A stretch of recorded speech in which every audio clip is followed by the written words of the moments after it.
button because I have discovered something over the past couple of weeks. When I download the video to yank the audio for the Spotify podcast, it cuts off the beginning. So for 2 weeks, it just jumps in with Parade, the Too Ugly for it cuts off the whole beginning. So I'm yammering up front right now just so we have a buffer zone. Go. There we go. You know, you could always, I don't know what kind of program you use to like edit the audio, but if you just had like a, hey, On a second. Echo, make an announcement. What's the announcement? Hillary, your timer's going off. I can hear it all the way in the basement. Announcing. Anyway, go ahead. saying Your timer's going off. I can hear it all the way in the basement. if what the hell was I saying? Software. I use GarageBand to Oh yeah, man. If you just take like Idiots on Welcome to Idiots on Parade, the Too Ugly for TV podcast, like just keep a standard thing of that. In case that happens, man. Hey, you want to jump out and in again? You're completely frozen. I can hear you fine, but your video is just Oh, weird. Yeah, but let me close. You do not. Let me leave and then close all my other apps because I don't think I remember to do that. Oh yeah, you got to have only one open. All right, Jake will be back in a second, and then we will get the podcast started. To the two people who have tuned in so far, we're going to talk a little more about Shedeur Sanders. We're not a sports podcast, but last week someone mentioned the fall in the draft, and well, he got drafted after the podcast ended last week, and the Browns are hilarious, hilariously awful. That's why they're the Browns. It's like they say there's no such thing as a perpetual motion machine, but there is a perpetual shoot yourself in the foot machine, and that would be the Cleveland Browns management and ownership. I don't know. Jake is coming back. Let's see if this works better. All right. A little better? Well, I can hear you saying all right, little better. All I get is this. I'm frozen. Yeah, you have no image. Shit. Let me shut my phone down and like restart it or something. I don't know what else that would. All right. Well, Siri Animation says hello. Hi, Siri Animation. Obviously, Jake is experiencing technical difficulties. So if you have any, we're up to 5 now. Hey, I got my phone back on. I was checking a different thing on the phone, but can you guys in the chat, can you see me moving okay? Is he only freezing up for me? Hi, Rich. Hey, Rich, is Jake moving? All I see of Jake is a static image. I can hear him just fine, Rich, but do you see Jake moving or do you see a static image? Frozen, or am I moving my head side to side all smooth? Nothing yet. I think they're so delayed in the chat. He's freezing. Okay. Let me close my phone. I'm gonna just shut my phone down and try it again. All right. I was just filling in. No, we're up to 14 people will leave as this has not gotten started. Today we're going to be talking a little bit about Shedeur Sanders and the Browns. We've also got Bill Belichick and his 24-year-old girlfriend. I just found out that who is this girl? I forget. Jordan Hudson. She dated a 64-year-old CEO before Bill Belichick. So she is absolutely in the market for sugar daddies. And apparently a 64-year-old was not old enough for her. So she had to jump up to the 73-year-old Bill Belichick. But man, that interview on CBS where she was jumping down the interviewer's throat. Oh, she is not dumb. She is in charge of that relationship. We're also going to talk about an employee over at Disney who got arrested, but not for grooming, as is always what people think when it comes to Disney. Hello, Mr. Kitchen. And thanks for the input, open and honest advice. After that, we're going to talk about Amazon. They had an opportunity to do something so funny, beautiful, and honest. Why they didn't, I have no idea. My computer's over here. That's why I keep looking to the side as I'm looking at the stories we have lined up.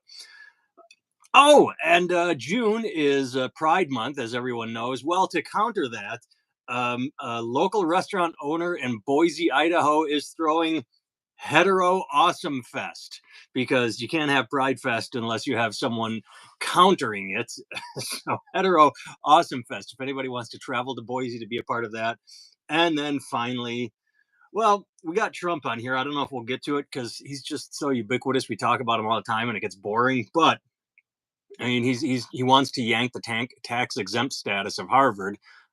I'm going to admit to complete ignorance. I did not know universities had a tax exempt status, but it's funny that Harvard gets to lose theirs, whereas the church gets to keep theirs. Now there's just a lag. You're choppy, but you're moving. Like before, Okay. you were completely frozen. So if this is the best we're going to do, yeah, you're going side to side, but it's sort of like this a little bit. But see, this is why I'm sitting. I hide hidey hole in my basement, and there is my super router right there. Yeah. It's too expensive to buy. We rent it from the company because we got like the power router. But let's jump in. Let's get started. Is my audio okay? Yeah, the audio's good. That's what's most important. Oh, just do it over cellular data? Well, whatever you did, locked yourself up. Oh, now you're flowing. That's it. It was your Boom. Wi-Fi. All right. Yeah. So it is. What when your cell phone data is better than your local Wi-Fi? All right, here we go. This has just been Right. an elaborate commercial for AT&T. Screw. That's all it was. AT&T, Yep. we want a check for this. We want a check for. We're Wi-Fi and cell phone influencers. Yes. Okay, idiots on parade. The two. I already forgot our tagline. Hello, idiots on parade. The two ugly for TV podcast. That's what it is. We mock the news so you don't have to. I am Nathan Timmel, stand-up comedian in Iowa City. With me, as always, is Jake Vevra, stand-up comedian in New York City. Hello, Jake. How's it going? All is well here. While you were solving technical difficulties, I ran down all the stories we're going to talk about, but I did not send you this. We're going to open the same way we did last week. Last week, someone in the chat just bumped right in and said, hey, what's going on with Shedeur Sanders? So we talked that. This isn't a sports podcast, but they took him in the Browns took him in the 4th round. And this is what's that? Thought it was the 5th. I thought it was the 5th too, but I'm looking at something right now that says it was the 4th. I thought it was the 5th, but yeah. See, okay, I've got two conflicting headlines right in front of me. I thought it was the 5th. He's on there at least, you know. I think he's on there. But here, whole situation. Here's why this is hilarious to me. I had forgotten this until someone pointed it out. The Browns' star player, Myles Garrett, defensive player. He's pretty much their only star player. He tried to quit the team over the summer. He said, I want to end my contract. I want out. You guys suck. You are dysfunctional. You're the worst team in the world. I should never have signed with you. Void my contract. Trade me. Myles Garrett wanted to be traded. Well, they threw a ton of money at him. They increased his contract, so he stayed. But one of his quotes was, they assured him they have their quarterback situation figured out. They said, hey, we're going to get you a quarterback. We're going for a championship. Well, the Browns now have 5 quarterbacks. They have they drafted Gabriel what's his name? Dylan Gabriel in the 3rd round, Shedeur in the 5th. They have journeyman Joe Flacco, who's always good and did good from the other day. They have Deshaun Watson, the perpetually injured, who has got a $200+ million contract and doesn't play. And then they traded for Kenny Pickett from the Philadelphia Eagles. So it would be hilarious to they tell Myles Garrett they've got everything figured out. Now they have 5 quarterbacks. They'll probably cut Gabriel, start Sanders, keep paying what's his face? Deshaun tens of millions of dollars a year not to play, and then Flacco can't be cheap. He's not, but my God, I mean, what? So they promised Myles Garrett there, and he's like, "You are dysfunctional," and all they do is prove it. And Rich says he's embarrassed to be from Cleveland.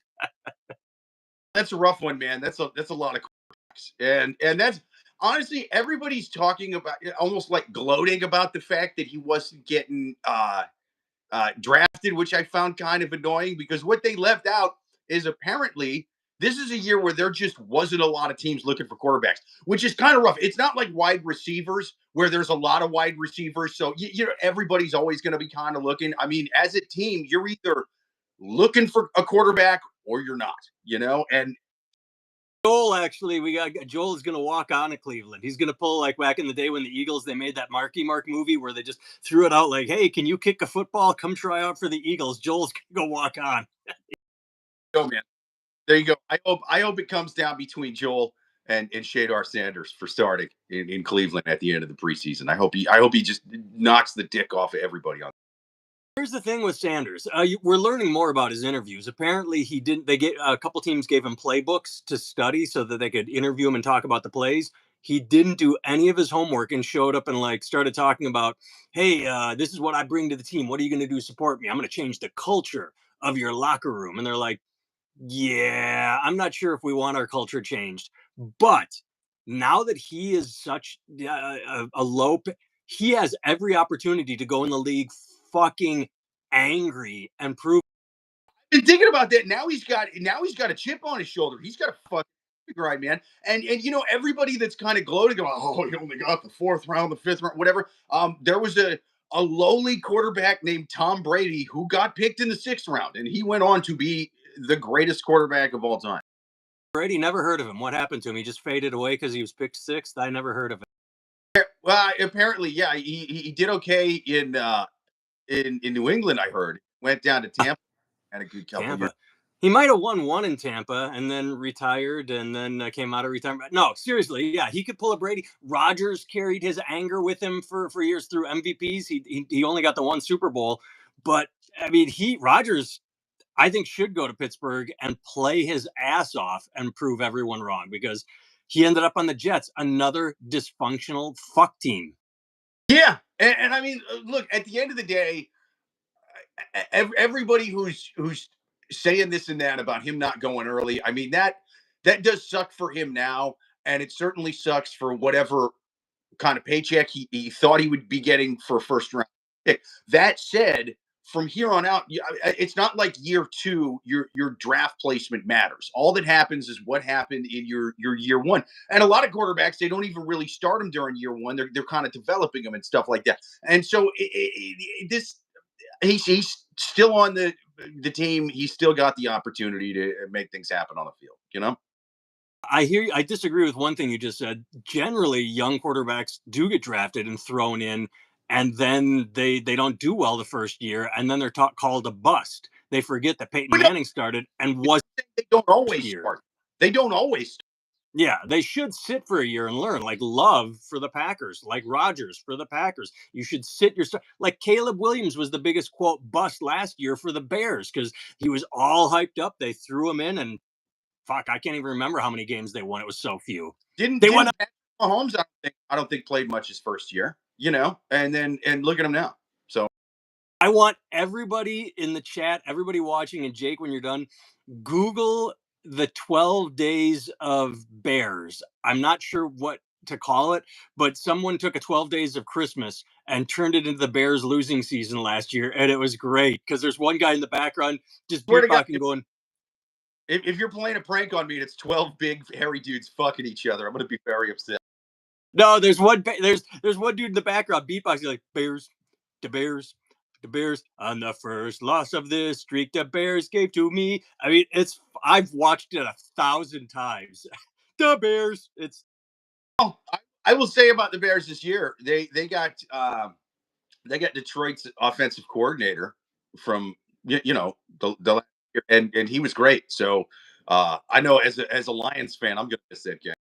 Johnny Manziel was underrated. No, there's a guy who went in fully admitting after the fact, after Manziel washed out, he admitted he didn't read the playbook. He didn't. He admitted he was a drunk that bombed, and he shot himself in the foot. He went in unprepared. He didn't practice. Here's a quick. To be fair, Manziel was kind of small for the NFL. I'm not saying Flutie for college. What's up? So was Flutie. Doug Flutie was a little guy, and he did.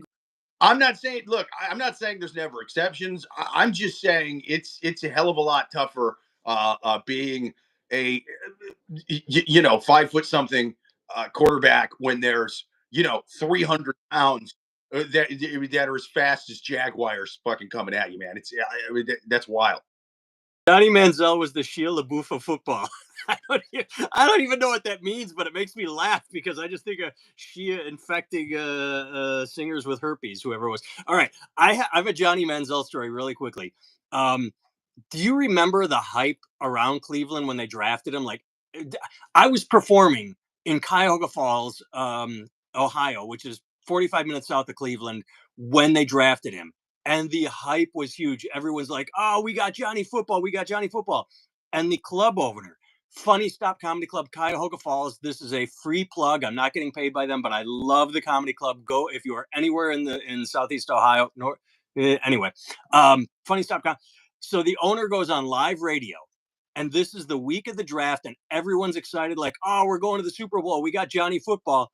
And he just starts shitting on him. He's like, no, Cleveland's going to ruin him. He's going to wash out. Johnny sucks. Everybody's excited. Like, just popping their bubble. Like, dude, you're a business owner. You cannot go on public air right now and piss off everyone. But he didn't care. He's like, no, he's going to wash. And he was right. He washed out. But man, week of, you just let people be happy and you don't shit on their dreams. Ah. Johnny Manziel dismantled Alabama in Tuscaloosa. Best game in that stadium was quiet. He was a great college player. I mean, he had the gifts. If he had studied, if he had, he could have done well in the NFL. He admits he was a drunk. Again, man, there's that, and then you combine it with the fact that dudes are just bigger and faster in the NFL, and if you're a smaller quarterback, man, I mean that can really hamper you. Like football's not gonna. Here, I'm gonna get the numbers wrong because I'm stupid, but look at it this way: there are 5,000 colleges. I mean, from high ranked to just every 5,000 colleges with football teams. There are 32 NFL teams, so that funnel to get into the NFL is pretty fucking small.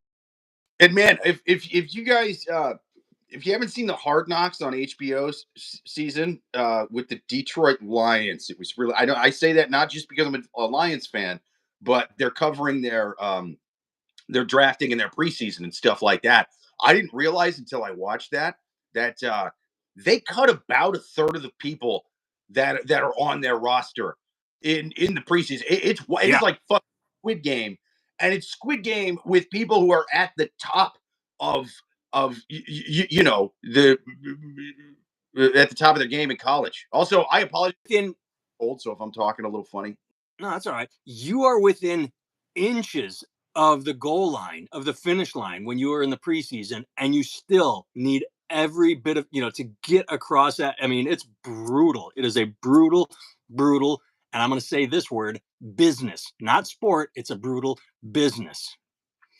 Don Pauly Walnuts. I just started doing open mics here in Charlotte, and if it continues well, I'm going to go to Austin. So, Don, are you trying to be a comic? Because two comics right here can probably tell you, get a real job, get a paycheck, do something good with your life.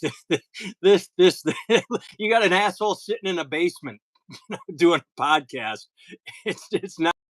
If I could take a time machine, I would go back to when I started comedy and tell myself literally donating plasma for money would be a better business decision than this.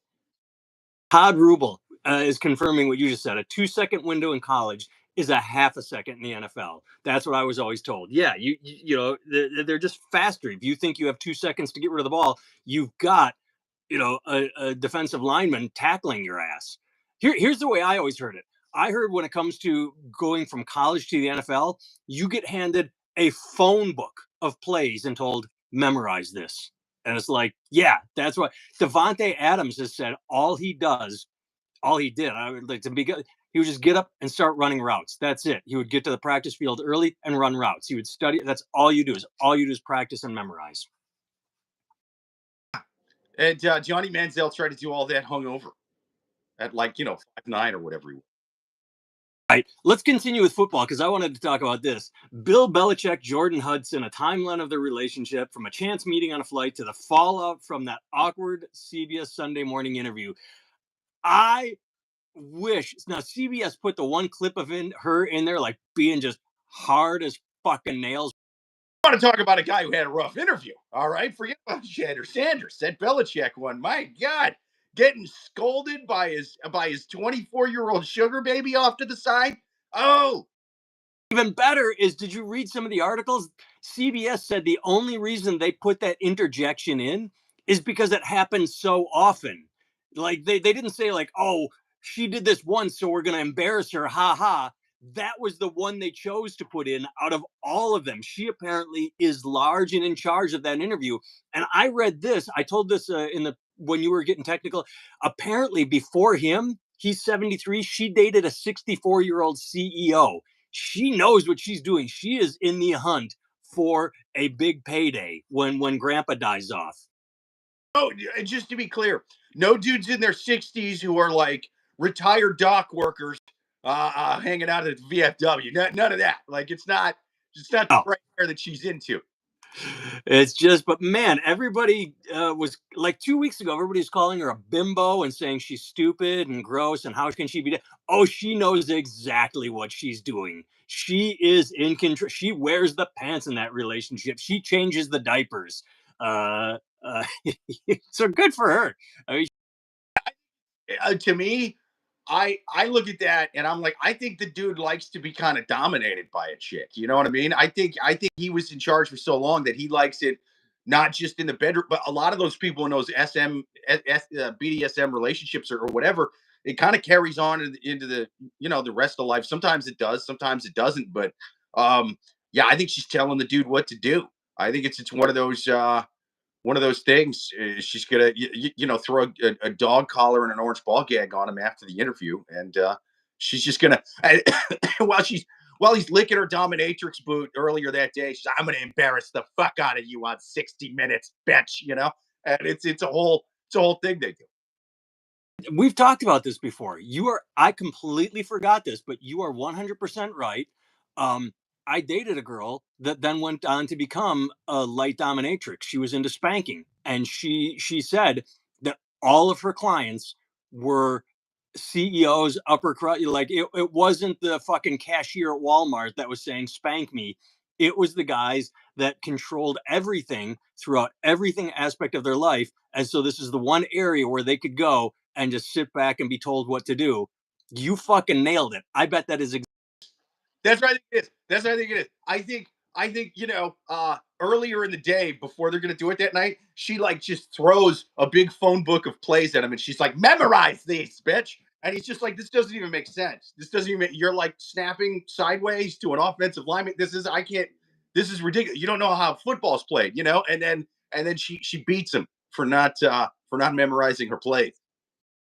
not even have sex. I mean, like, I'm starting to think that, like, she might just be like, no, I spank you. She might grant them sex once every 3 months, if she gets drunk enough. But I mean, this might be a complete control thing. Like, I'll give you sex when I want to, which is a granted thing, but like, and she never will. I think that could be it, man. I think it could be a total after watching the way she shut him down in that interview. Because, dude, here's the thing. I am married to an age appropriate woman. We're very much equals in the relationship. Uh, uh, my wife could get away with saying whatever. That said, if I was doing, who was this interview with? Was this ABC? CBS, but I don't know. Yeah. Sunday Let's morning, CBS Sunday morning. about stand up or podcasts or going bald. Any of the things that I do. And she just pipes in, just hey, we're not talking about that. I mean, I could not fucking imagine. I would look at my wife mid interview. I would be like, turn the cameras off. Listen, get the fuck out of here. Like, I would be like, I cannot believe you did this during an interview. Unless it was some. Now I know it was about their relationship. If it was some deeply personal thing, like, hey, we just talked about stand up. How's your wife at giving head? You know what I mean? Like, I could see her jumping in and be like, hey, but like, how did you and your wife meet? She goes, we're not talking about this, bitch boy. I like, no, screw you. Get out. Wait for me in the car. Fuck off. CBC has questions for me, not my sugar baby. Get the fuck out of here. Yeah, you know what I mean? Like, I can't believe he didn't do that. Uh, I think she's totally running the show over there. You know who's really got to worry about this? Belichick's 3 kids. Oh yeah, just like you said, she wants a rich guy. She wants an old guy. And make no mistake, she wants that Belichick fortune. You know damn well if she's piping up like that during interviews, she is going to be pushing papers in front of him as he gets old and confused, talking about sign these. No, your kids don't love you. They don't want you to fuck a young 24-year-old. They don't love you. They hate you. Just sign the thing, and I'll give you a cookie. It's gonna be a whole thing.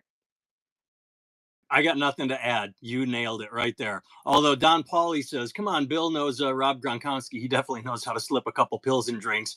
And that might be a story. I don't know. I've never heard about Gronk being a. Yeah, I think. Here's the thing. I think Gronk goes to the bars with roofies, but he just uses them on himself. I think he just likes to party and just drinks his own roofies to get fucked up. Right, next story. Former Disney employee sentenced to 3 years for hacking menus to remove allergy information and add profanities. Oh, dude, you were so close on this one. I mean, what's the dude's name? Michael Schur, 40 of Winter Garden, served 3 years. You had the perfect opportunity to have a hilarious prank right there. If you hacked into the menus, you could write whatever you want.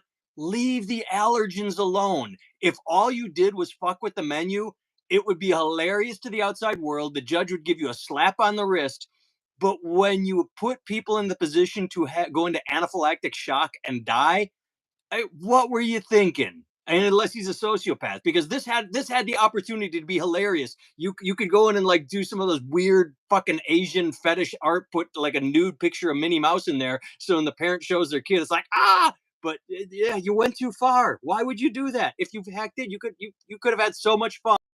Shithead thing to do. I have to take the prankster side though, just out of general principle. I would like to believe that he doesn't have access to everything. You know what I mean? Like Disney's probably got a pretty big software team. He probably works on a portion of the menu. I doubt you go in there and the whole thing is just like a Microsoft Word doc where you can just change whatever the fuck you want. He probably only had access to because make no mistake, a dude like this, if he could change it, by golly, it would have been changed. He would have changed all kinds of shit.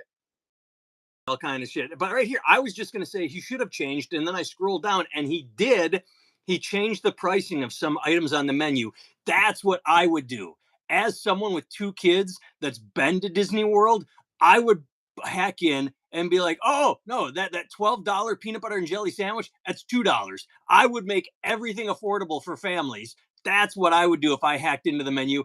Because it's absurd. Like I said, not a lunchable. What is it? Uncrustable. You know what Uncrustables are, right? They're frozen peanut butter and jelly sandwiches that are mushed together so they don't have a crust. That was like $8. It's a dollar item. Change that. He should have changed all the prices. He'd still get fired, but he wouldn't go to jail. He'd get a slap on the wrist. It's all about the allergens that he changed. Change the prices. Anybody that hacks into Disney's menus next, make it affordable. Prices. Come on, man. He's a prankster. He wants to. He. I want to know what vulgarities he put in there because it didn't say. I was trying to look and see. Something like a fucking fish sandwich or a goddamn grilled cheese. I don't know. I still think he got too much time. Didn't they say like 3 years plus 700 grand or something crazy like? Yeah, something like that. Was charged with 1 count of knowingly causing the transmission of a program, code, or command to a protected computer and intentionally causing damage without authorization in excess of 5. That's That's 3 years. well, it's the allergens. You try that could. Okay, I get that has to be done. Don't get me wrong. If there was some dead kid from a peanut allergy and there was a mother crying like the lady in Jaws in front of the sheriff going, "You knew this was a problem, sheriff. Why?" If she was sitting there going, "Your food had peanuts," but instead of listing it on the thing, it just said, "If your kid has a peanut allergy, go suck a dick." Well, my kid did go suck a dick, and then he ate your Snickers bar that I paid $12 for, and now he's dead. He died from a $12 Snickers bar at your park, and it could have been prevented. If that actually happened, then I get the 3 years. If it's just wow, this could have gone really wrong, but didn't, then it's like, $50 fine and he's fired. I think that's fair. Rubel says fancy way to say hacking. Yeah, that word salad I tossed out. They could have just said hack. Here's the part I don't like. Apparently, he's a disgruntled fired employee. That's why he did it. I would have preferred if he had just done it as a joke. That would be funny. Like, hey, I found a way to hack in, but he got fired, so this is revenge. It's a firing offense, not a you got to go to prison for 3 years. Fired, then he hacked in as revenge, is what I'm saying. Okay, well, it's still. I mean, 3 years in prison seems heavy for this.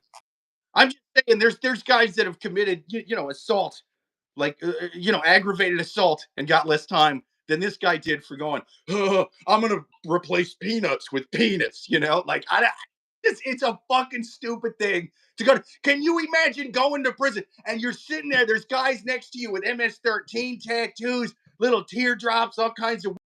Those guys are in El Salvador now. That's right.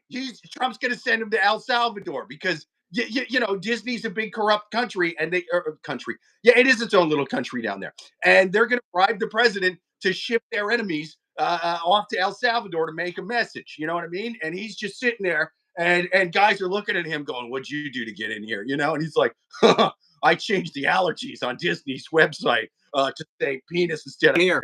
Like, dude, he's having a rough 3 years. No. Yes, I do, sweetie. My daughter's talking to me through the vent right now. Every single. What's up? Yes, it is, sweetie. It's too noisy. I love you. How much longer until you're done? I don't know. 15 minutes. She wants to make more noise. I'll give her a Snickers bar. That might quiet her down the rest of the show. All right. Okay, this was a big story this week, and it turned out to be a big nothing. Amazon and White House crosshairs over report of displaying tariff costs. Oh my God, Amazon Hang on. Before we go on to this, Don Polly Walnuts brings up an interesting point. Luigi shot a CEO dead, and people want to see him free, but no one wants to see the guy who changed words and numbers free. I do. That's my thing. Is they're giving this guy the Luigi treatment. Luigi killed a CEO. This guy pulled a fucking prank and put some dirty words on a menu.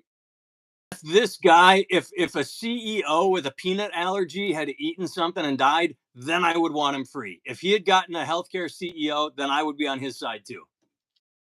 It's one of those things. Like, again, if some parent had a sick kid or actually sued Disney for this, I could see at least the monetary value of this. But like the fact that he's getting 3 years and has to pay $7,000. I mean, but the fact that it's not one or the other at that point is crazy to me. I don't disagree. It's just, it's his fault for the allergens. I swear that if he had done anything but that, he would have gotten a lesser. You're probably right, but I'm just saying nobody actually got sick from this. So hey man, I still think it's on the fucking parent. I'm sorry, man. If it turns out one of my kids has a peanut allergy, and I'm like, let's see, I could get him popcorn, or I could get him Snickers.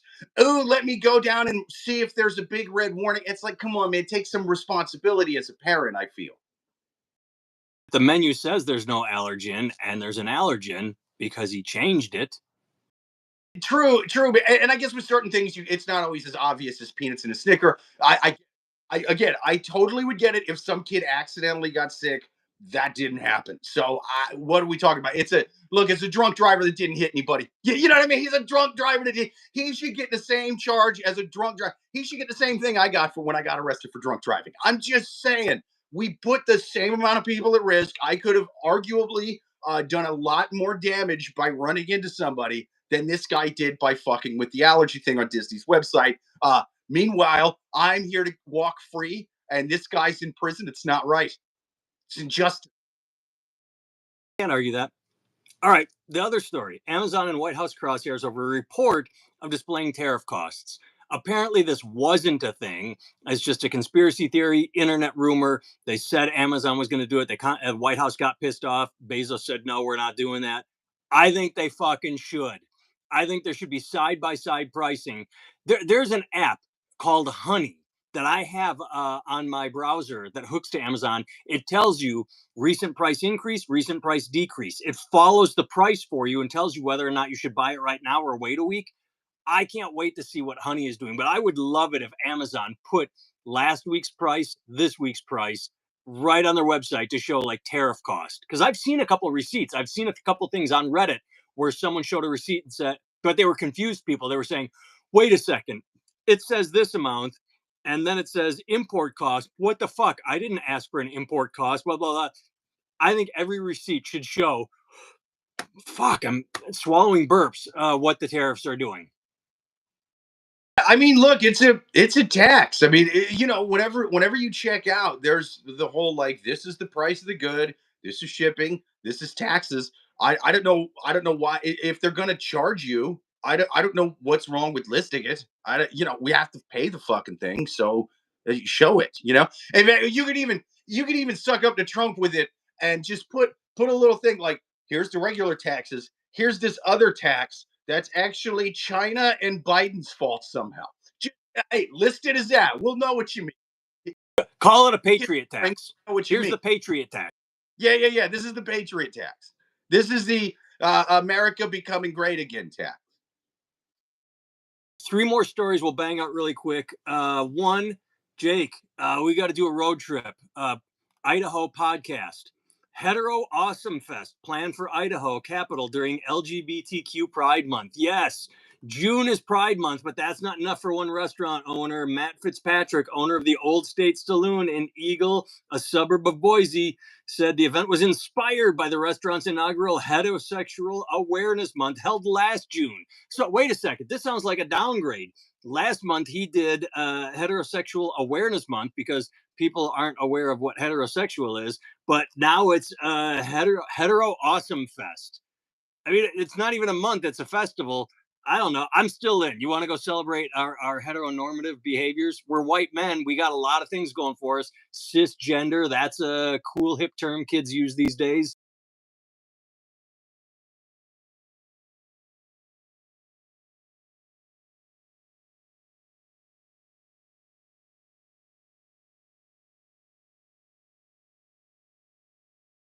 Fest and Heterosexual Awareness Month aim to celebrate the traditional family unit and address concerns about cultural trends influenced by liberal progressivism. Hey, you know what I saw in my newsfeed this morning? Minnesota State Trooper, white guy, getting arrested for child porn. It's funny how that never happens at Pride Month or with drag queens. Drag queens, you don't hear too many. So I don't know what the. He has 6 fucking kids. That's too many. You're in zone coverage. You're my wife and I have 2 kids. It's man coverage, and we're still outnumbered. They still get away with shit. 6 is too many. For that man just snapping and going off the deep end, and one day he's jerking off the tentacle and feet stuff. The next day he's trying to order a kid on the dark web. I mean, that's what happens when you spend too much time around your family. You just go insane. You know what I mean? Sometimes you go insane, like Jack Nicholson in The Shining. People go insane in different ways. Sometimes Texas moms drown their babies. It happens. Right. No, yeah, I do like the name of what was this hetero awesome month or what? I don't have it pulled up. Hetero Awesome Fest. Hetero Awesome. It really shows you that like this can't be the first one because they're like, listen, the last hetero fest we had kind of sucked. The floats looked like shit. You know what I mean? There wasn't a lot of fun. No good bands. No, hey, hang on. This one's gonna be awesome because this is the hetero awesome fest. It's not gonna suck like that last one. The article he says you don't have it pulled up. He said that he's trying to do it to give people an alternative. He said, I can't go downtown Boise during Pride Month because of all that's going on down there. Yeah, you can. You can go down there. You just choose not to because you're afraid of rainbows, you fucking pussy. This feels like the kind of thing that a lot of closeted guys go to. I don't think seeing rainbow flags, especially the new ones with the little triangle with the trans rainbow on there. If that Yeah. I've seen that. you got some other stuff going on. I think there's a lot of closeted dudes at Hetero Awesome Fest, to be honest. Here's how we know you're right, Jake.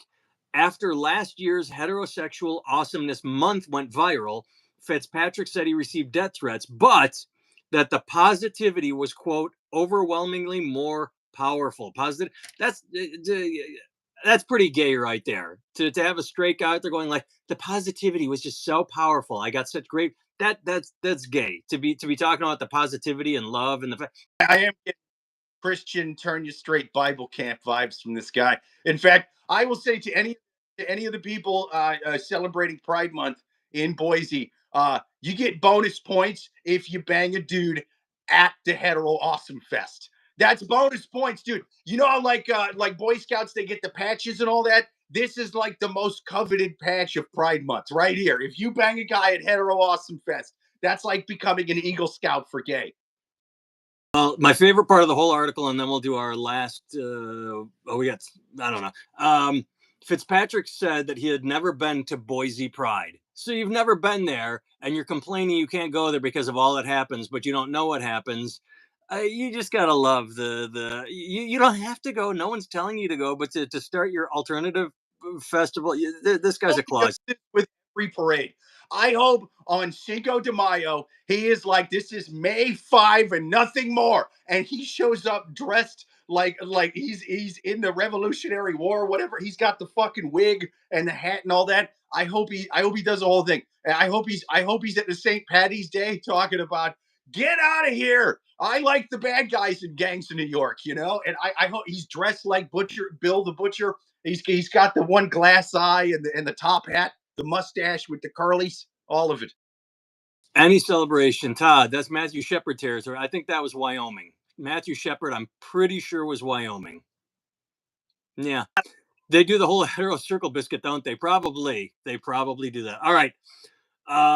Child damages $56 million Rothko painting at Netherlands Museum. All right, I'm going to say right here, I get it. Art is subjective, but seriously, when you add value to art by saying it is worth this much, this fucking painting is a blotch of yellow, a sort of off-white pink. It looks like a bad flag held sideways, and then there's orange at the bottom. $56 million. Fuck you. Fuck you. When I first read the headline, I was like, oh, this is going to be some kind of climate activist thing. This kid went and threw red paint on it or slashed it up, you know, something happened. No, he just touched it and it kind of smudged it a bit, I guess. And I mean, again, I'm not an art critic or whatever, but you described it pretty well. It's a white line, yellow line, orange line. It said that he touched about. There's guys carrying this thing with like masks and gloves and everything.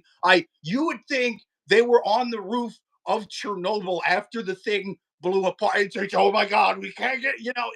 I mean, like, dude, he scuffed the orange. Here's the thing, not to downplay this. I know this is a serious international tragedy, but here I think I figured out how they can restore that bottom part that he might have smudged a bit. How about we use a little orange, huh? How about we put a little orange on there? I think we'll cover it. In fact, you know what? This looks so easy. This picture looks like a kid painted it. You're talking about a kid destroyed a $56 million painting by smudging it. It looks like this was made. My 2-year-old could do this fucking painting. All right. In fact, I think for community service, we should make the kid do it. Yeah. You give the kid an orange crayon and just like fix where you smudge, you little son of a bitch. And he goes, it's orange again.